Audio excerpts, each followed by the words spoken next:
Hello, everyone. Welcome to Around the WNBA. Well, Connecticut versus Indiana. Fever come out on top? Absolutely. Let's get into it.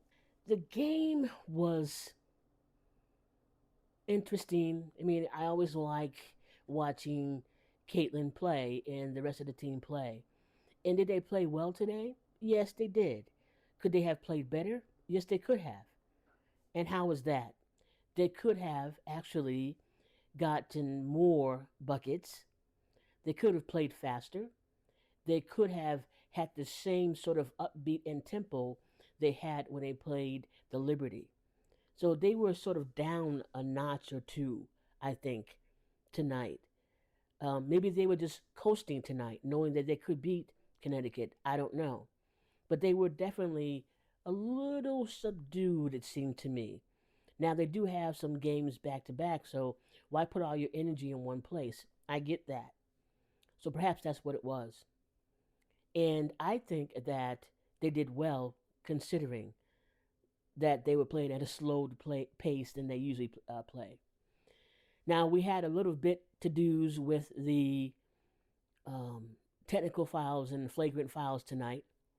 You know, in the third, we had an altercation between Caitlin and Sheldon, which is usual per them.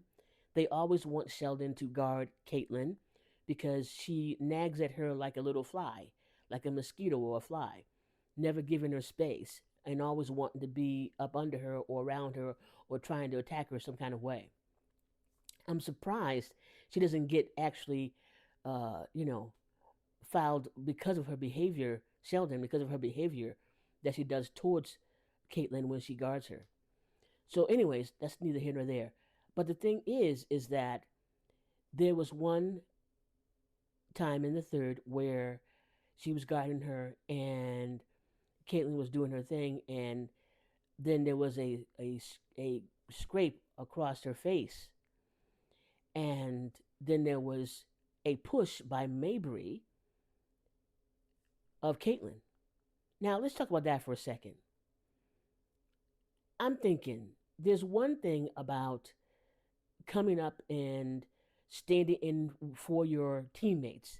I get that. You want to stand strong with your teammates. I totally get that.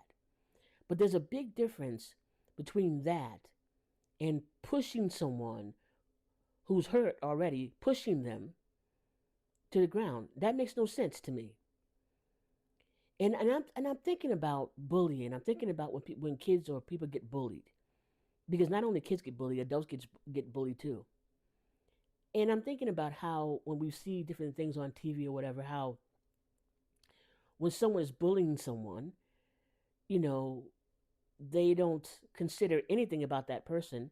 It's about what they want, about what they want to do. And I don't know what is going on with Mabrey and why she does that kind of thing.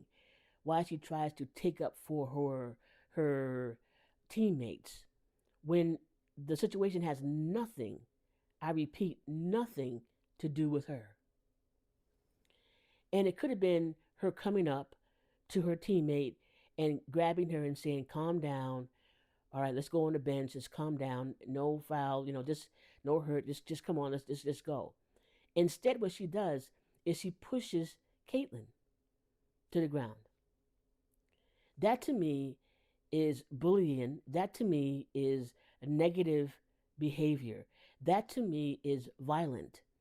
When someone is already injured and they're trying to attend to their face or their eye or wherever the hurt is, and you push them, that's a violent act.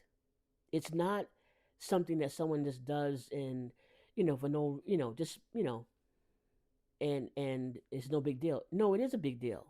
And you know what? I need to say this. There's a big difference between wanting to watch a battle and having the teams go at each other and really play good ball and us watching as spectators. I love that. And I love that when they get gritty, when they get, more aggressive.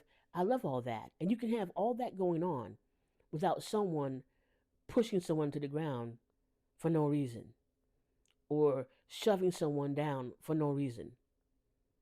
That is uncalled for. That's not sportsman like behavior, sportsmanship like behavior at all. As a matter of fact, it's a bad look for Mabrey. It's a bad look for the WNBA. It's a bad look for the Connecticut Sun. Basically, it doesn't look good. It's not a positive thing. It doesn't make you more of a woman. It doesn't make you a better uh, uh, basketball player. What it does is it sets up a view of you that is like a bully, negative person, a person you don't want to be around, etc. And just one more thing. I'm on this rant, and I know, just bear with me. But one other thing. What about the children that watch? All the children in the stadium, and all the ones that are watching TV. You are a public figure, Mabrey. You're a public figure. You are in there, on TV. And couldn't you have handled yourself better? Couldn't you have handled your teammate better than to go after someone that you had nothing to do with and push her down? What kind of thing? What are you showing your fans? What are you showing the children who look up to you? You're not showing them the right way. I just want to say that. You're not showing them the right way to behave. That's not being a power of example. So I just needed to get that off my chest because I'm tired of seeing that kind of stuff go on. I don't mind, like, sometimes people get into like a little shoving match here and there because the tension is up in the game. I get that. And you kind of like maybe push a little bit. I get that. But there's one thing about doing that and pushing someone down when they don't expect it, when they have their back almost turned. They're not looking for that to happen. That's foul. That is not a good look. Okay, all that said, then it was another altercation happened in the fourth where there was a foul, on Cunningham because she actually got Sheldon by the neck or whatever on the way down of her trying to get a bucket. And that, I think, was appropriate what happened, although I'm not sure why Mabrey wasn't told to leave off the court for what she did. Because if the refs had handled that correctly, there may not have been a situation that happened in the fourth. That's what my thinking is. The refs did not handle that correctly. I don't know who's in charge of the referees. I don't know who's in charge of talking to them and going over plays or whatever. But there's something foul with the refs. They need more training, maybe. They need to look at their manual again. I don't know. But there's something going on with them when they can let something that Mabrey did to Caitlin just go by with a technical foul and not like get her off the court. That opens up the whole thing for any other player to do something close to that or around that sort of area and say it's okay. But it was at that moment the refs decide, oh, okay, well, now it's time for me to, like, tell them all to get off the court now.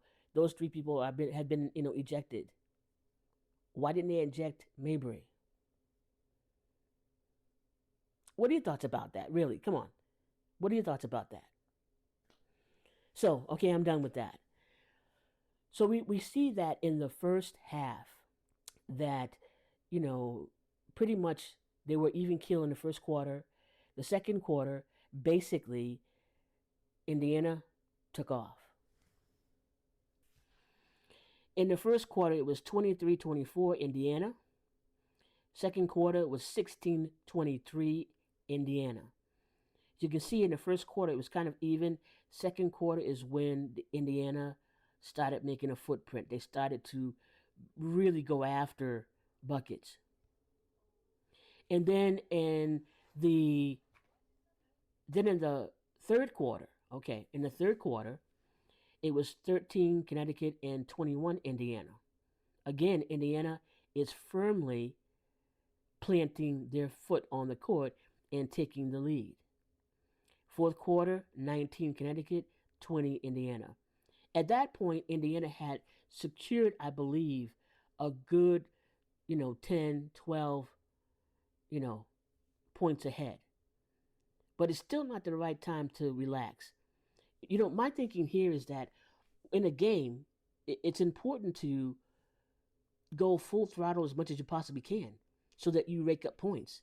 You don't want to wait until the fourth and not know whether you're going to win or not, or have to put so much energy in the fourth. You want to really go at it the first, second, and third, and have the fourth be, still making points, but yet you don't have to try so hard because you've already accumulated 20 points or 25 points.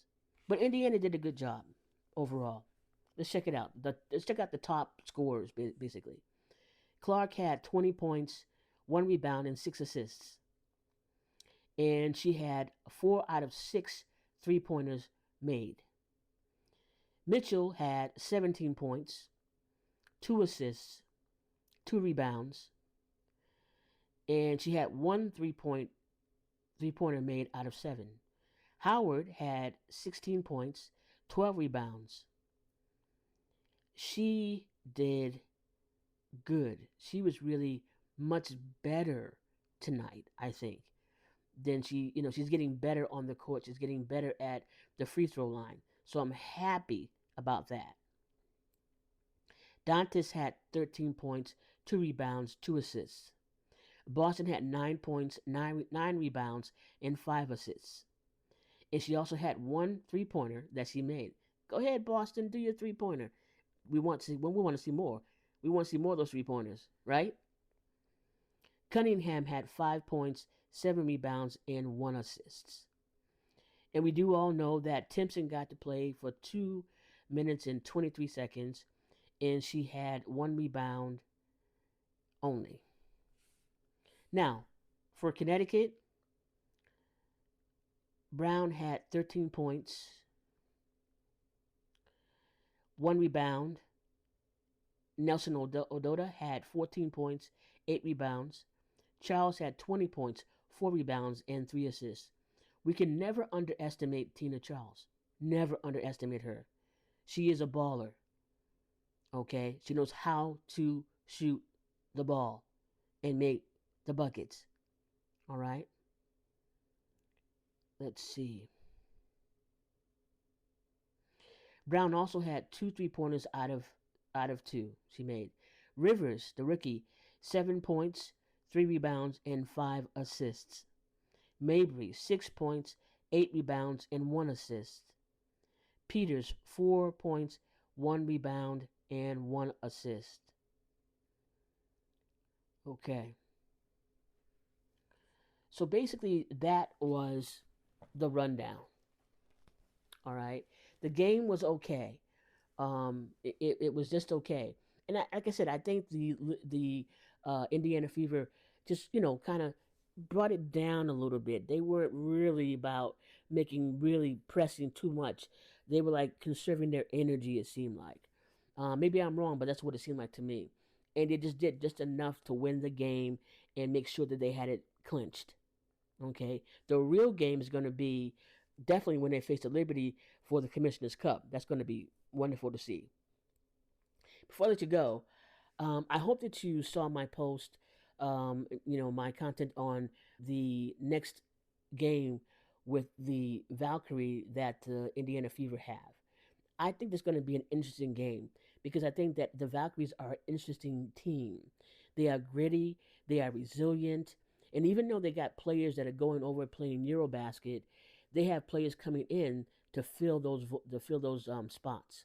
And one of them is going to be Chin, which is going to be great to see her play again.